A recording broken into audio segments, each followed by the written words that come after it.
ఆ రోజు బీఆర్ఎస్ ప్రభుత్వం వచ్చినాడు మొత్తం తెలంగాణ రాష్ట్రంలో కేవలం 87 ట్రాక్టర్లు మాత్రమే ఉండేవి.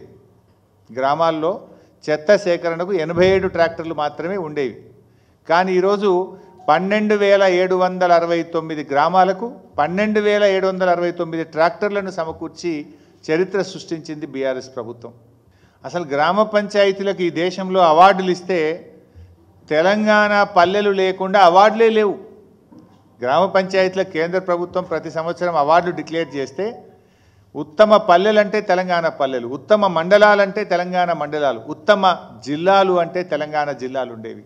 అట్లా 19 దీన్ దయాల్ ఉపాధ్యాయ పురస్కారాలు కానీ, సంసద్ ఆదర్శ్ గ్రామ యోజనల్లో 20 గ్రామాల్లో చూస్తే 11 గ్రామాలు తెలంగాణ పల్లెలే ఉండేవి.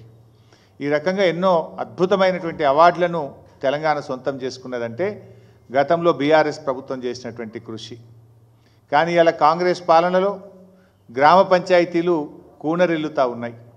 అస్తవ్యస్తమైనటువంటి పాలనతో పల్లెలు కన్నీరు పెట్టే పరిస్థితి ఏర్పడ్డది. 7 నెలల్లో తిరిగి ఇలా మురికి కూపాలుగా మార్చే దిశగా పోతూ ఉన్నాయి పల్లెలు. ట్రాక్టర్లు నడిపేందుకు డీజిల్కు డబ్బులు లేవు. అక్కడ పెట్రోల్ బంకుల్లో ఉద్దెర పోస్తలేరు డీజిల్. 4 నెలలు 5 నెలలు ఉద్దెర పోసి ఉద్దెర కూడా బంద్ చేసిండ్రు. పెట్రోల్ పంపులలో ఉద్దెర బంద్ చేస్తే డీజిల్కు డబ్బులు లేక ట్రాక్టర్లు మూలకు పడ్డాయి. ఇది ఇవాళ ఈ పరిస్థితి. ఈ ప్రభుత్వం ఉన్న ట్రాక్టర్లను కూడా నడిపించలేకపోతున్నారు. కొన్ని చోట్ల పాపం పంచాయతీ సెక్రటరీలు అప్పులు చేసి ట్రాక్టర్లో డీజిల్ పోయిస్తూ ఉన్నారు. నిన్న నేను నా నియోజకవర్గానికి వెళ్ళాను. నా నియోజకవర్గానికి వెళ్తే నేనేమి వేగ్గా పొలిటికల్గా మాట్లాడతలేను. స్పష్టంగా అధికారులతో మాట్లాడి క్షేత్రంలో పరిశీలన జరిపి మాట్లాడుతూ ఉన్నా. ఉదాహరణకు సిద్దిపేట జిల్లా చిన్నకోడూరు మండలం అనంతసాగర్ గ్రామం. ఈ అనంతసాగర్ గ్రామంలో పంచాయత్ సెక్రటరీగా ఒక అమ్మాయి రాజవ్వ అని పనిచేస్తూ ఉంది. పరిస్థితి ఎంత ఘోరంగా ఉందంటే ఒక చిన్న ఉదాహరణ చెప్తా. ఆ ట్రాక్టర్కి ఏమైంది, ప్రతి 3 నెలలకు రోడ్ ట్యాక్స్ కట్టాలి, 3 నెలలకు 6 నెలలకు రోడ్ ట్యాక్స్ కట్టాలి, ఇన్సూరెన్స్ కట్టాలి సంవత్సరానికి ఒకసారి. సో గ్రామ పంచాయతీలకు 7 నెలల నుంచి రూపాయి వస్తలేదు, రోడ్ ట్యాక్స్ కట్టలేదు, ఇన్సూరెన్స్లు కట్టలేదు. ఆ ట్రాక్టర్ రోడ్డు మీద పోయింది.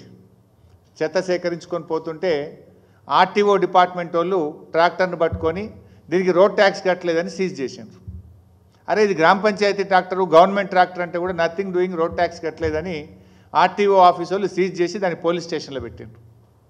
ఈ పంచాయతీ సెక్రటరీ పోయి కాళ్ళ వెళ్ళబడ్డా బతిన్లాడినా 16,000 ఫైన్ రాశాం, ఫైన్ కడితే తప్ప ట్రాక్టర్ ఇవ్వమన్నారు.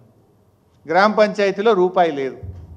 ఆ పంచాయతీ సెక్రటరీ తన జీతం డబ్బుల్లో నుంచి సొంత డబ్బులు పెట్టి 16,000 ఆర్టీఓ డిపార్ట్మెంట్కు ఫైన్ కట్టి ట్రాక్టర్ తెచ్చుకున్నది. ఇగో ఇది కాంగ్రెస్ పాలన. ఇప్పుడు ఆ పంచాయతీ సెక్రటరీ ఇప్పటికీ 30,000 రూపాయలు సొంత డబ్బులు పెట్టింది, 16,000 ట్రాక్టర్ ఫైన్ కట్టింది, బుగ్గలు పోతే కరెంటు బుగ్గలు కొనుక్కొచ్చేసింది, డీజిల్కు డబ్బులు లేకపోతే సొంత జీతం డబ్బుల్లో నుంచి డీజిల్ పోయించింది. ఇది పరిస్థితి. ఏంటమ్మా అంటే ఛార్జ్ మెమోలు ఇస్తున్నారు సార్, కేసులు పెడతామని బెదిరిస్తున్నారు సార్, అందుకోసం భయపడి మేము సొంత డబ్బులు జీతం డబ్బుల్లో నుంచి ఈరోజు మేము డీజిల్ పోయిస్తున్నాం, బుగ్గలు పోతే బుగ్గలు తెచ్చేస్తున్నాం, పైపులు పగిలితే అతికిస్తున్నాం అని మాట్లాడుతున్న పరిస్థితి.